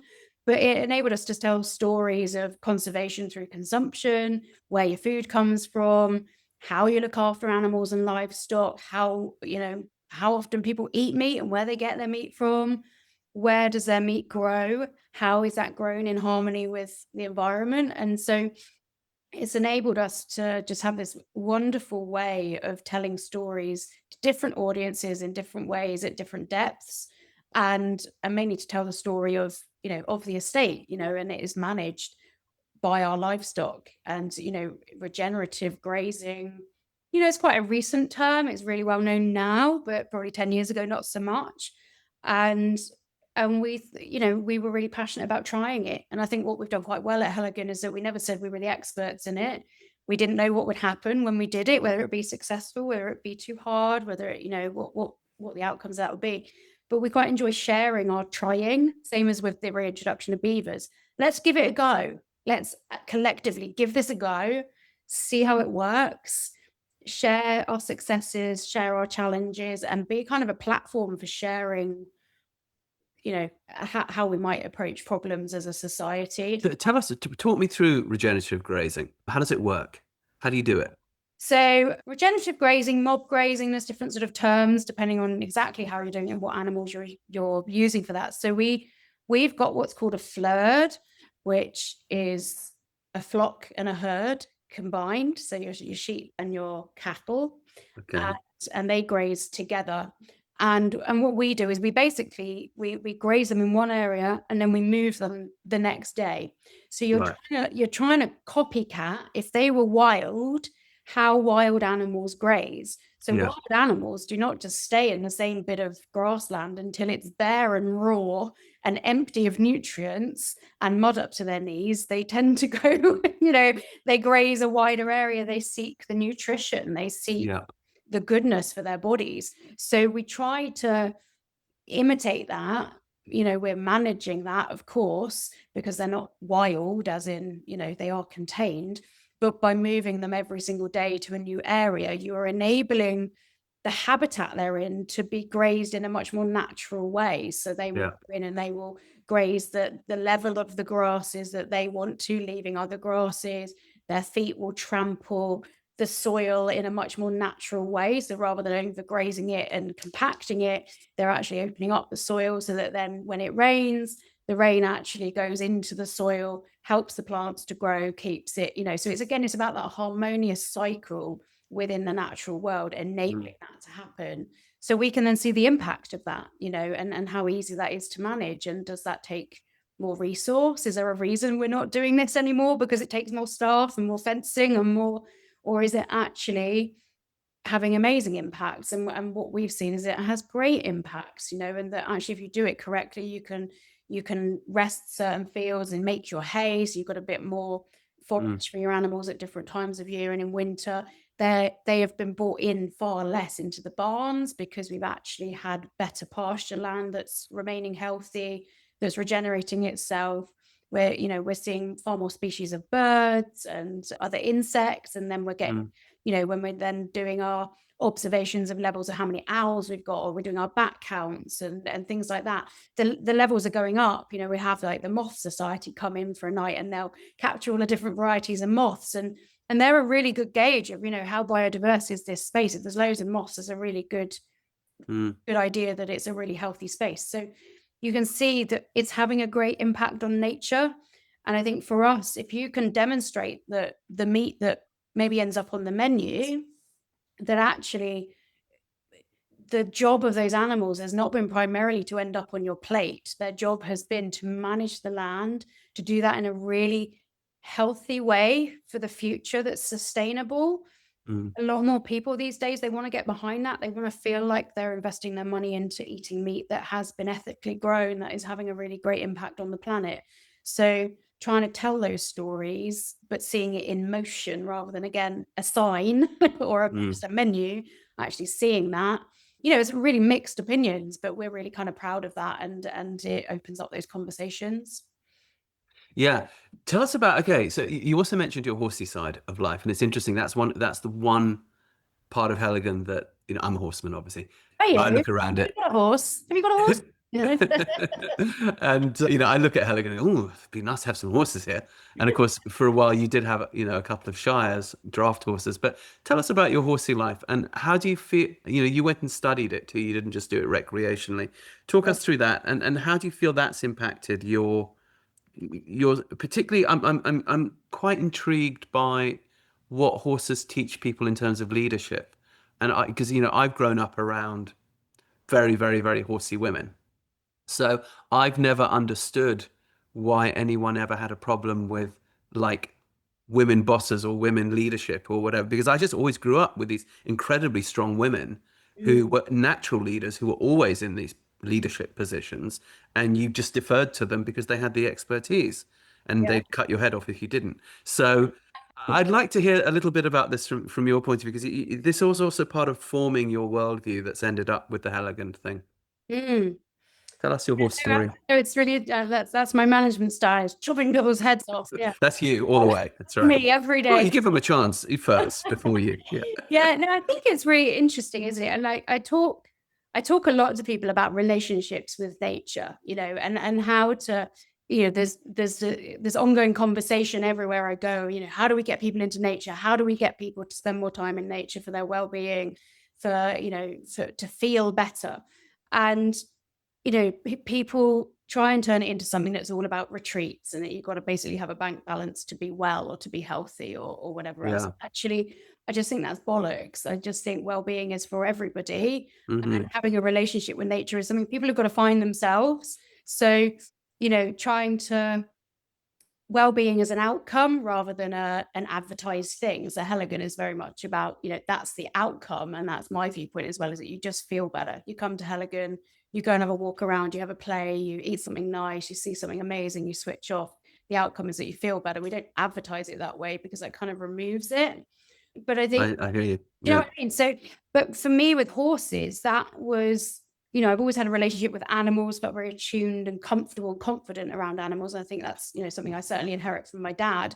And my relationship with nature was mainly about going out hacking on my pony before the days of having a mobile phone where you were going out safely on your pony and someone knew where you were, with actually getting on my pony and off we went. And, whether we were going off across a beach or up across a woodland or in a farmer's field or up a track, and that feeling of adventure on my pony of what's our story today, where are we going? And he was my trusty guide, and I'd probably, like a lot of horsey people, share all my worldly secrets with my pony, and he never told a soul. And and and it's true. It's like it's therapy, isn't it? But it's one of those things where when you're younger, you don't necessarily understand the science of it in the way that you so eloquently talk about. But I think I just knew every time I went horse riding, I felt good.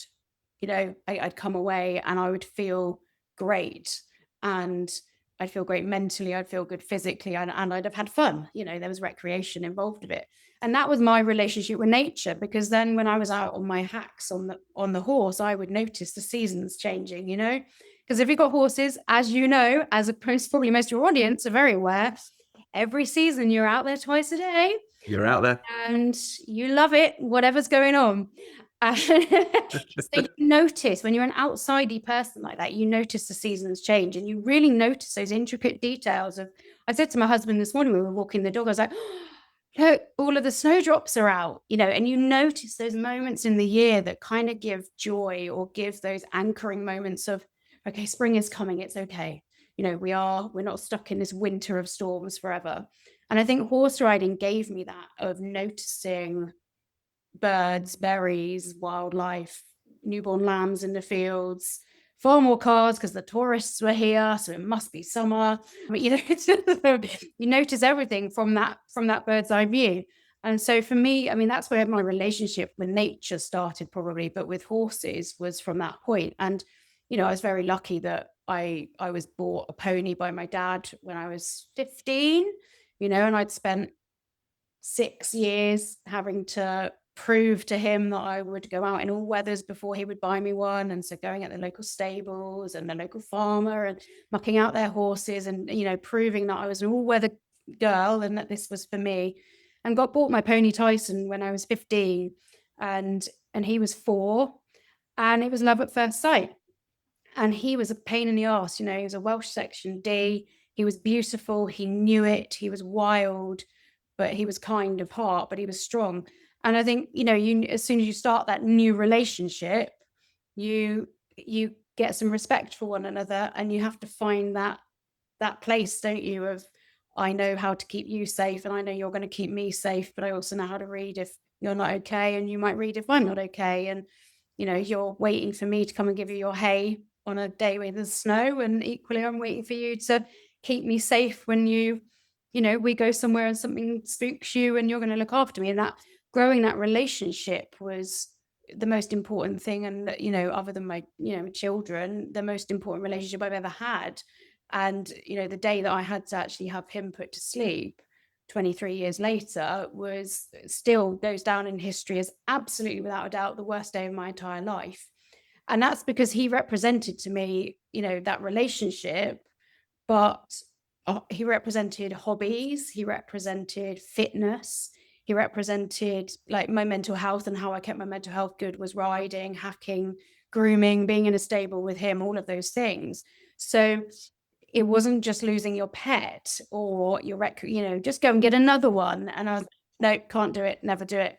But that, that definitely, that respectful relationship, trying to come back to one part of your question about leadership, was that you got to work with people, you've got to use your strengths alongside other people's strengths. And you've also got to be really confident when it's hard. Sometimes your horse needs to be told and needs to learn and needs to be led and needs to be taught things.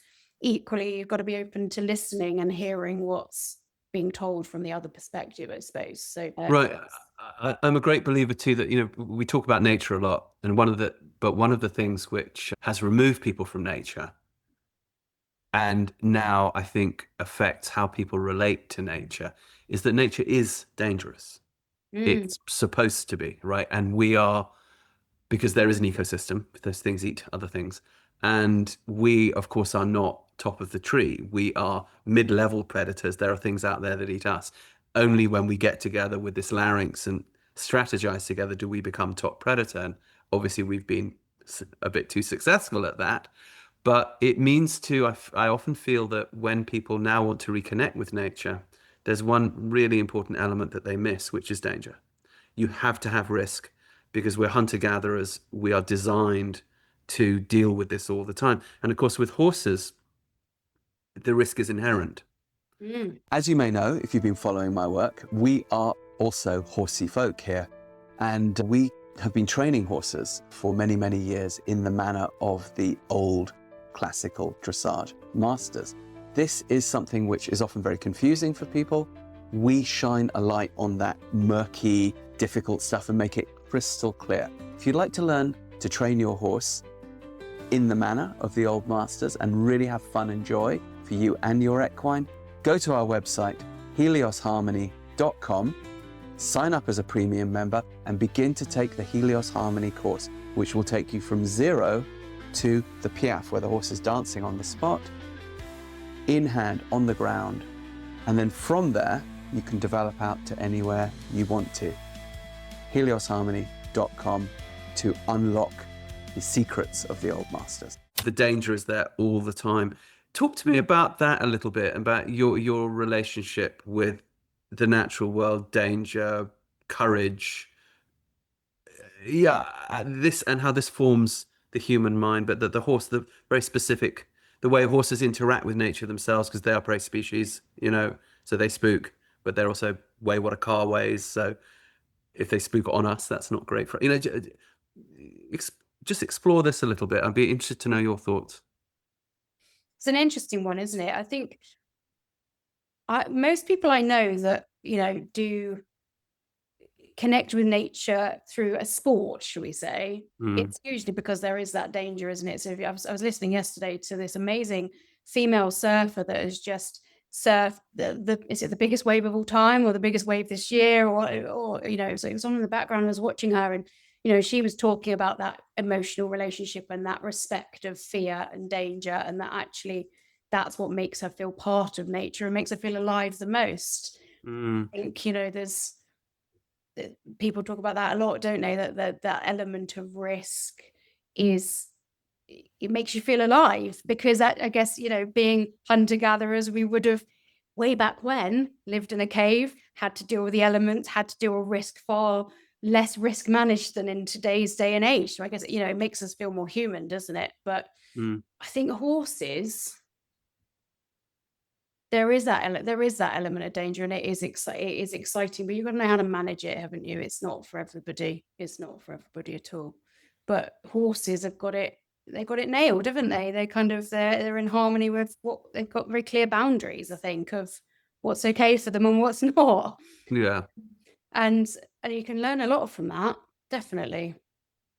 Yeah, I feel that there's an element, people talk a lot about awe these days, AWE, and this being a really necessary component to happiness. Yeah. To feel in the presence of, you have that down in Cornwall in spades, because the ocean is there, the landscape is there. You're often feeling dwarfed by the awesome immensity of, of nature. But I feel that horses in a weird way embody that. You know what I mean? And it's the wow. It's all those wow moments, isn't it? And I think it's sense. When you were talking then, I was just thinking it's that sensory thing, isn't it? Of, for some people, they won't want to do things that you might class as dangerous, but sensory extremes are.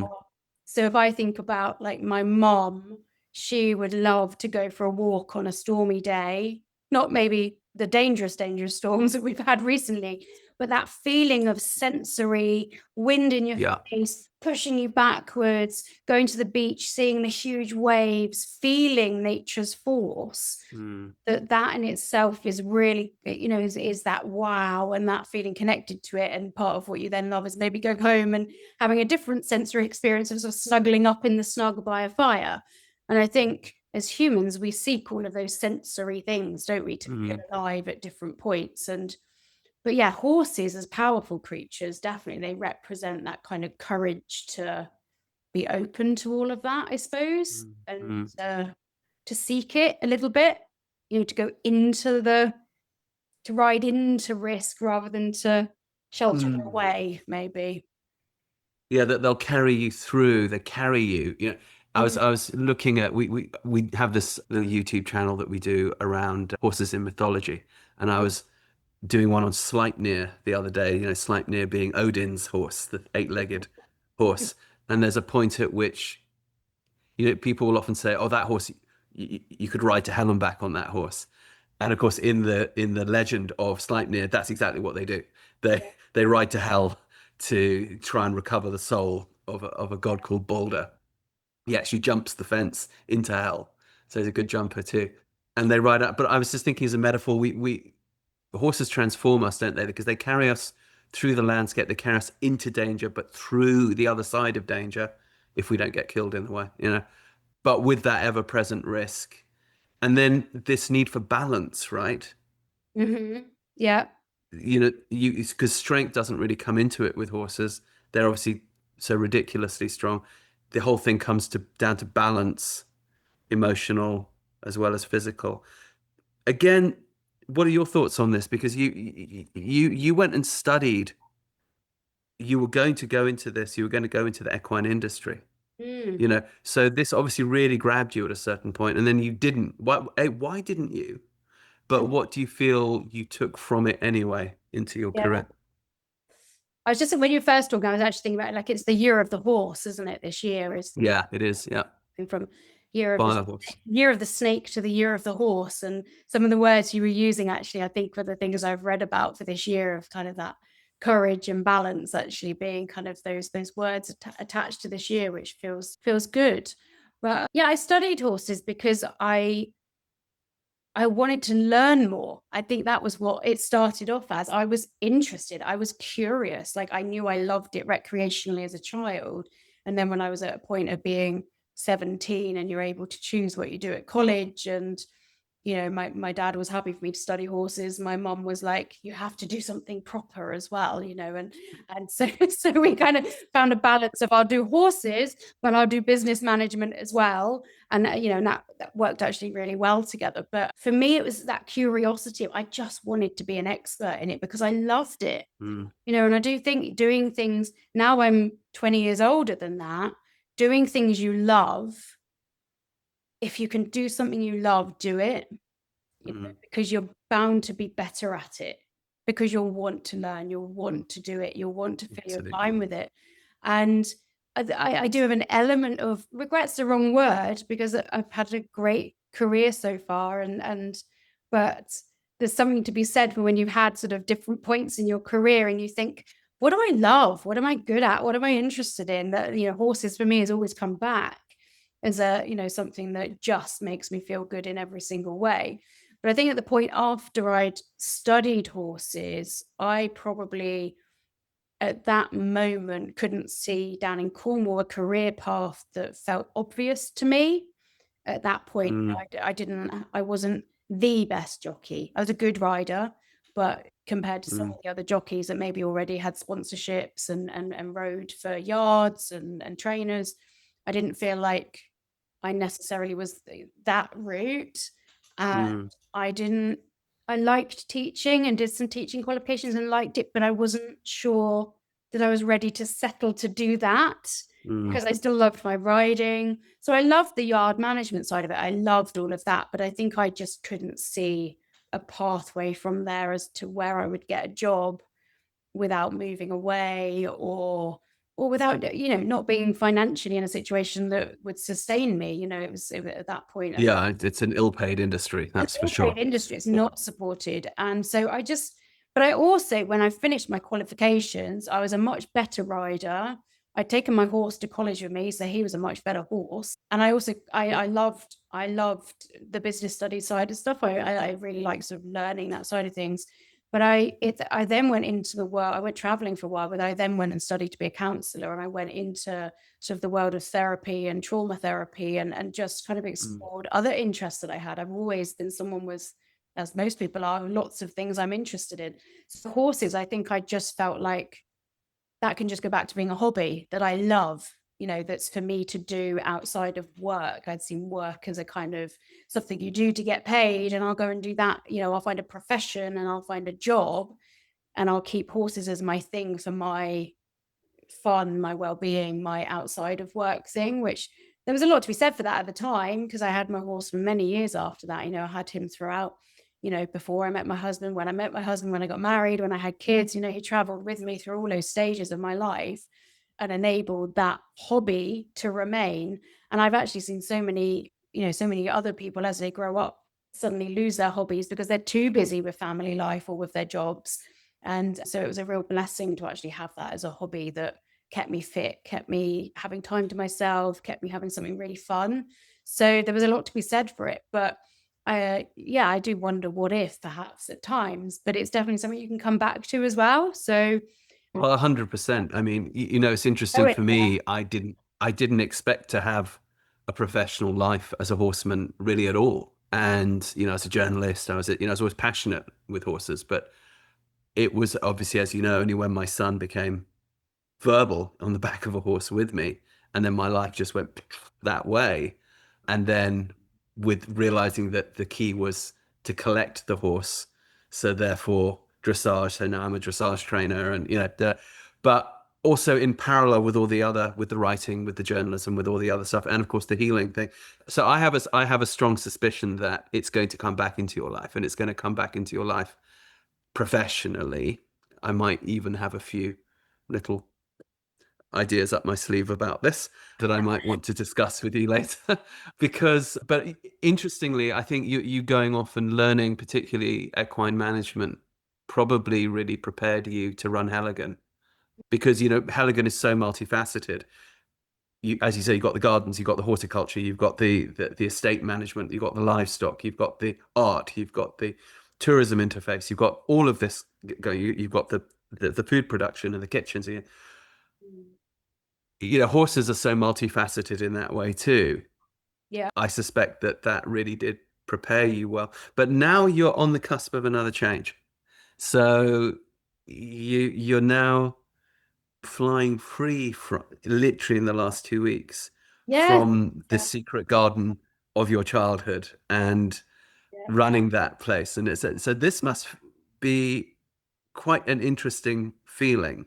Yeah. What's ahead now? What are you going into? What's the plan?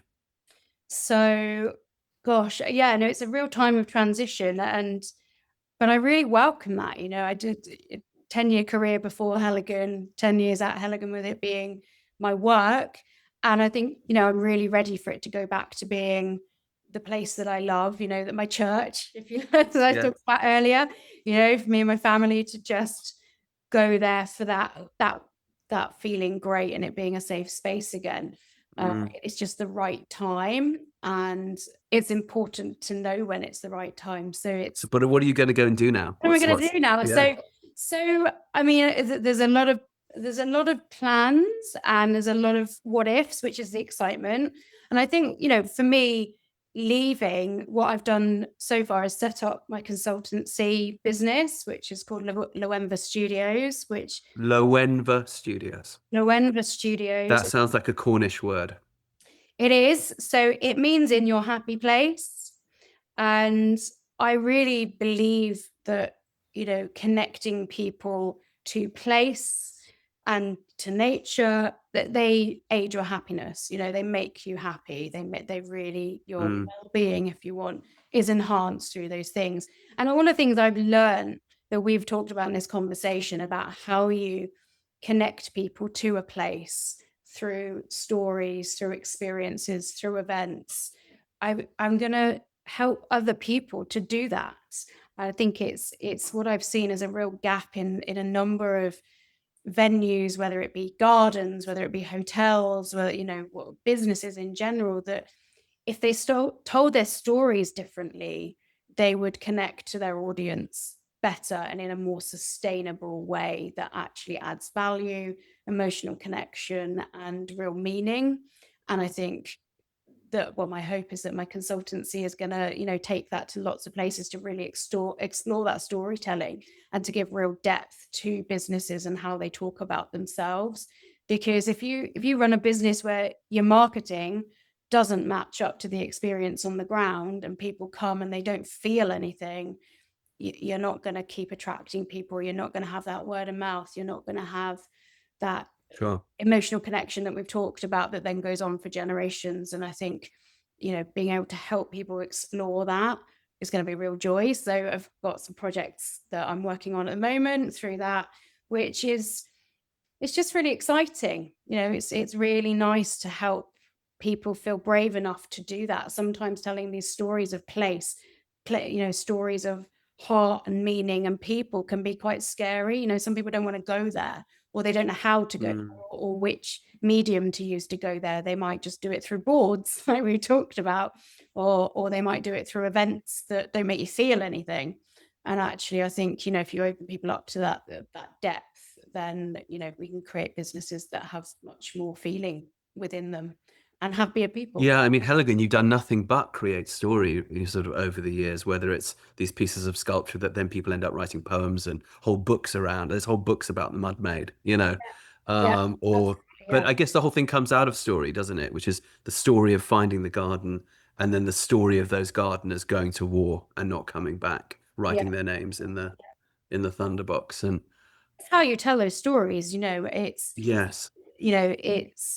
I've grown up in those places, but it's how you choose to tell those stories. It could have been, in terms of publicly, a very different story that was told. If you'd picked different words and a different Yeah. dialogue and a different narrative, people wouldn't have connected to it. I truly believe that. So it's about Mm. how you tell your stories and what narrative is running through that people can see themselves in, or connect to, or feel like, God, that's really interesting. That's making me curious. That's making me really kind of want a bit of that in my life.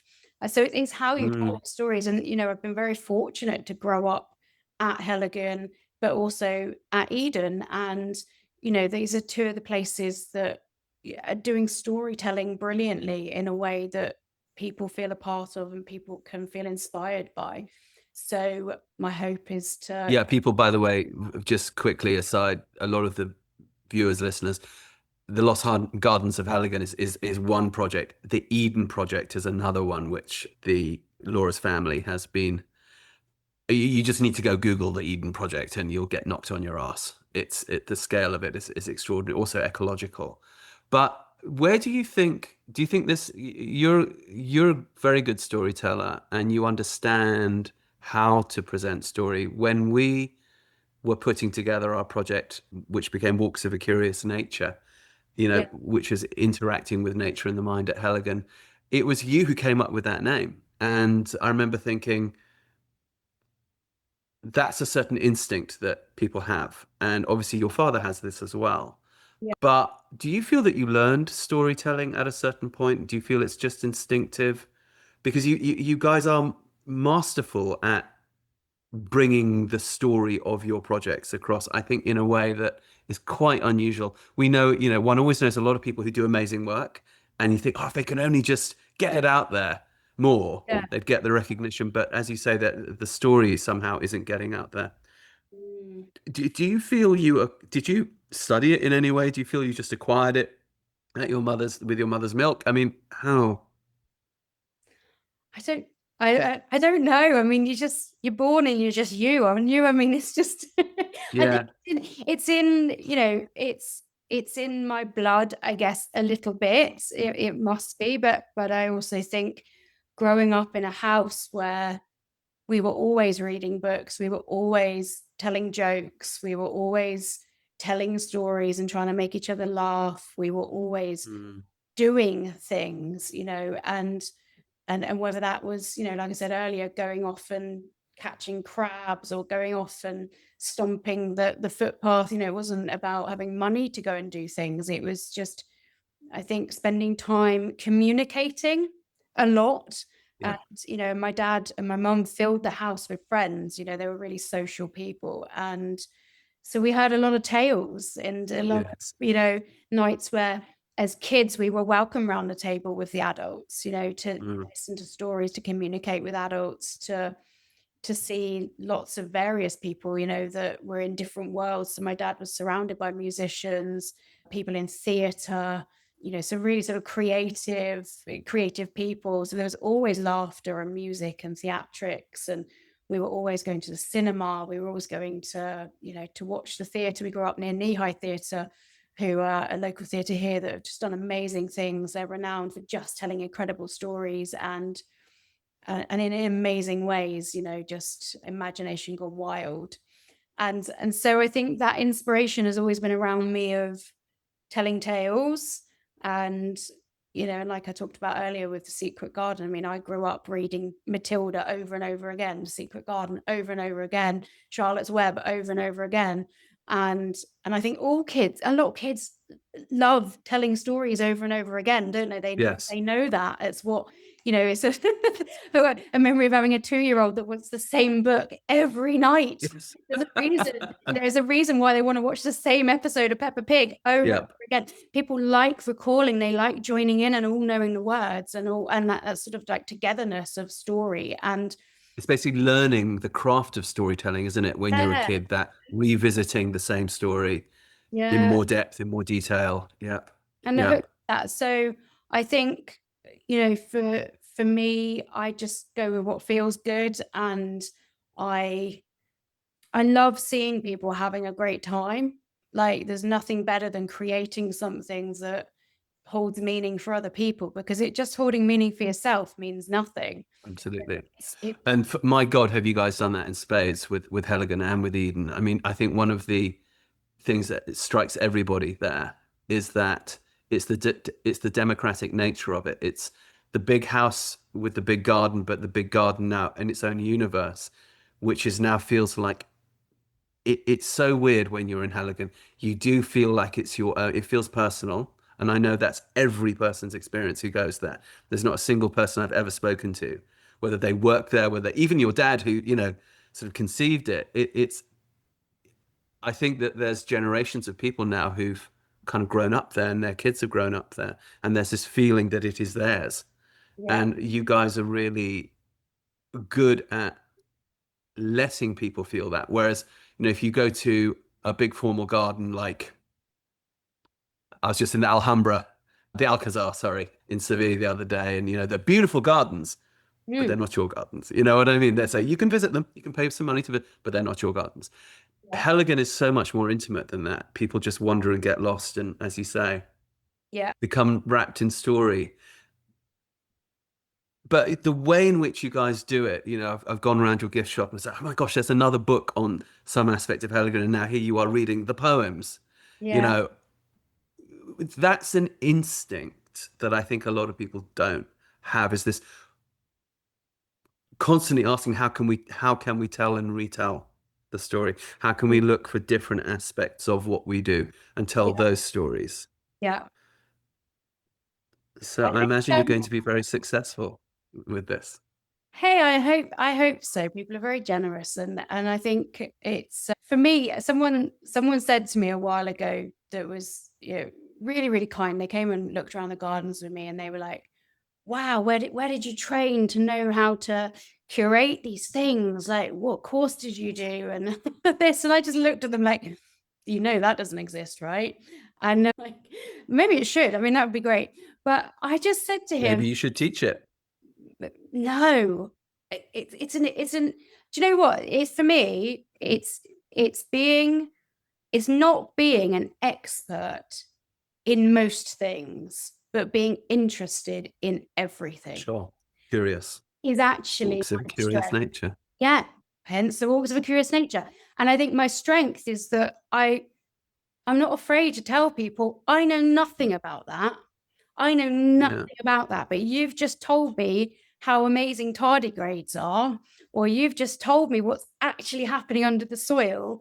And now it's like an itch that I've got to scratch, because why doesn't everybody know about this? Like, in terms of why doesn't Joe Blogs know about this? I know that there's people studying things that will know about these things, but actually, why don't people know about all of these things? And I think that's where I get a lot of my oomph from, is that I don't know those things. And then when I get a glimpse of them, I go, how am I going to tell everyone?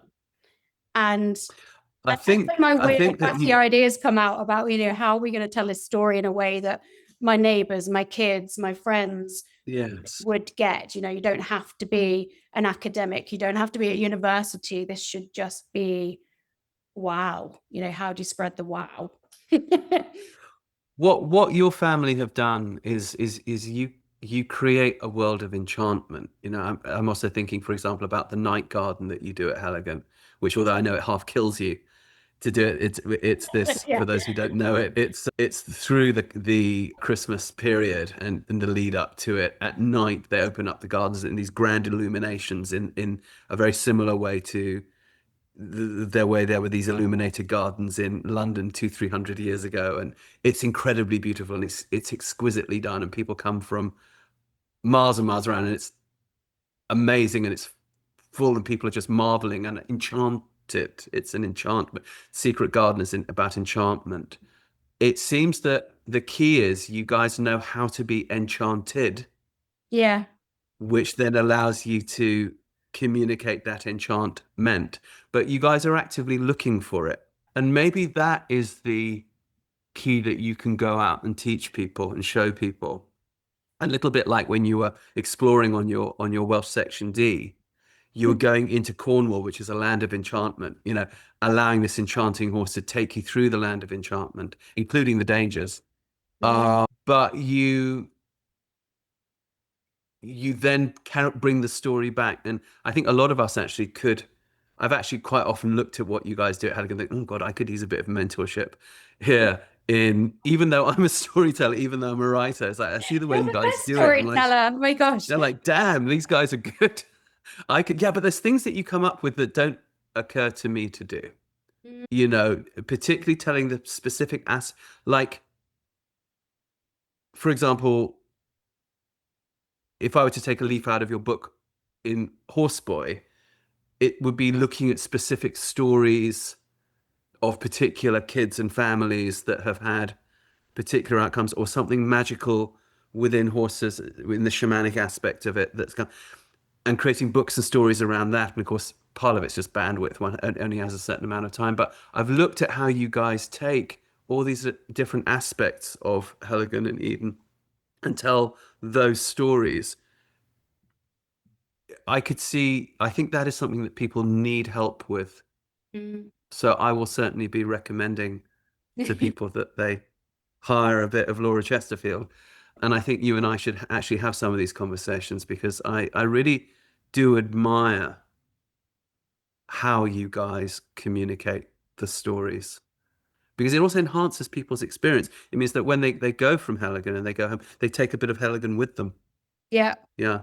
Yeah, absolutely. I think it's allowing yourself to be quite childish still. You know, I'm a real rebeller from corporate. You know, I rebel away from it at speed. And, you know, some people, you know, you get the commentary of, oh, you know, it's not very professional, or there's not enough process and spreadsheets and rah, rah, rah. And actually, you know, it's just about people being people and telling stories, and actually, you know, being creative and letting that fire and letting that kind of bouncing off the right people to tell stories like kids would, you know, and actually you can let too much process and corporate and adulting of what you're meant to do if you're a professional, or what you're meant to do if you're running a business, really cloud and dissolve that ability to be silly, that ability to dream, that ability to Playfulness. think big, be playful. And, you know, those things get lost along the way. And I think trying to keep that fresh in people's minds and giving that permission of be bloody silly. I mean, you yourself love a fart joke, Rupert, don't you? Like you my entire life is a fart joke, you know. Like it's just like I am a fart joke. You are a fart joke, but it's that stuffiness. And I think that, you know, any businesses that allow stuffiness to fill the spaces could lose their way. And I think, you know, we've been very fortunate to employ great people and to have great visitors. Well, yeah, one of the things which you guys prove is that playfulness does not destroy structure. It's not one or the other. The structures and mechanisms, even though they're so flexible and so multifaceted and parallel at a place like Heligan, it's very structured. That place has to run. It's got a huge staff. You know, it's got fragile ecosystems and plants. It's got the whole business side of it. You guys do it without it being in your face onerous. Yeah. The best structures I always feel are invisible, right? Yeah. That's the true sign of a masterful structure, is when you're not aware of it. It's teamwork, you know, and I think that's what we're lucky. We've got lots of team members. They all get stuck in, and we all do a bit of, you know, you might one minute be in the car parking, and the next minute rounding up pigs that have escaped, and the next minute all going to a glowworm release, and the next minute all on the jumpy pillow in the play area, and then the next minute dealing with storms and climate change. And I think it's about having that ecosystem all in one place, that it's quite special people to be there and to love that, you know, and to find the joy in it. And then you get the best out of people and get great things. But yeah, of course, the structure underneath it, that, you know, there has to be some of that, of course, but not allowing that to lead the way. Absolutely. No, absolutely. It's what we all, I think what you've put your finger on is actually what fulfillment is. Fulfillment is being able to fulfill, to see through, to bring to fruition one's projects, but not in a way that exhausts, kills the soul. Yeah. The outcomes for us are never about the bottom line and the profit. Of course, you've got to make a business, and there are people that are looking at that, of course. But and yet you have made it very successful. Yeah, but you sustain your success by people being aligned with you, So positive outcomes are about people going, wow, oh my God, Mummy, did you see this? Yes. Like, a positive outcome for us is not just about the pennies in the pot. Right. That doesn't inspire anybody. Well, it shouldn't. And I think, again, it's having a team that get off on seeing those reactions, that really like the scale of how we review a project is not just built on, those set things. It is about how does it feel?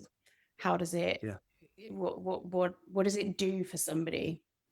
And yet your family is, and listeners, you should go and listen to the early podcast we did in 2023 with Laura's father, Tim Smith. Your brothers, your dad, your mum, you are one of the great British entrepreneurial families. I know you guys don't think of yourselves that way. And I think that's one of the beauties of it, but you are. I mean, you guys have made incredibly successful businesses out of enchantment and good causes. But you were never in it for the money. Never. No. We just wanted a pig farm. And you got one with all 11 rare breeds of pig. Like, that was the dream. Yeah. It's still a dream. If you lead with heart and joy, you end up with heart and joy. It's So listen, we're absolutely, I couldn't agree more. If you lead with heart and joy, you get heart and joy. Wise words. As we approach now the 2-hour mark, I think there will be people who are listening who might actually appreciate some mentorship from you. You are now available for hire. So it's Loendra Studios, right? Loenva, yeah. Sorry? Loenva, Lowenva. Loenva with a V. Yeah.